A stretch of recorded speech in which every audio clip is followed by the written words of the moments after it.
Hello students, ഇത് വെച്ചിട്ട നമുക്കിന്ന് നമ്മുടെ ഇന്നത്തെ ക്ലാസ്സിൽ പീരിയോഡിക് ടേബിളിനെ കുറിച്ച് പഠിക്കാം. പീരിയോഡിക് ടേബിളിന്റെ ചരിത്രത്തെ കുറിച്ച് പഠിക്കാം. അപ്പൊ എന്താണ് പീരിയോഡിക് ടേബിൾ എന്ന് നിങ്ങൾക്ക് അറിയുന്നുണ്ടാവും അല്ലേ?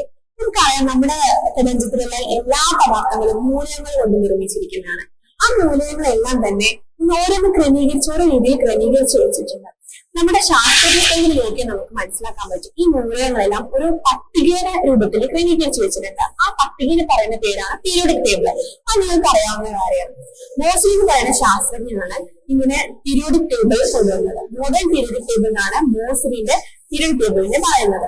അദ്ദേഹം കണ്ടുപിടിച്ച് കഴിഞ്ഞാൽ ഒരുപാട് പരീക്ഷണത്തിന്റെ ഫലമായിട്ട് അദ്ദേഹം ഒരു കാര്യം മനസ്സിലായി. ഈ മൂലകങ്ങളെല്ലാം അതിന്റെ രാസഗുണങ്ങളും ഭൗതിക ഗുണങ്ങളെല്ലാം അതിന്റെ ആറ്റോമിക് നമ്പറിനെ ആശ്രയിച്ചിരിക്കുന്നു എന്നാണ് മോസ്ലി കണ്ടുപിടിച്ചത്. അത് മോഡേൺ പീരിയോഡിക് ടേബിൾ ആണ്. അപ്പൊ നമുക്ക് അത് മനസ്സിലാക്കാം. അതിനു മുമ്പ് വേറെയും കുറെ പീരിയോഡിക് ടേബിൾ ഉണ്ടായിരുന്നത്. അതിന്റെ ചരിത്രം എന്താണെന്ന് നോക്കാം.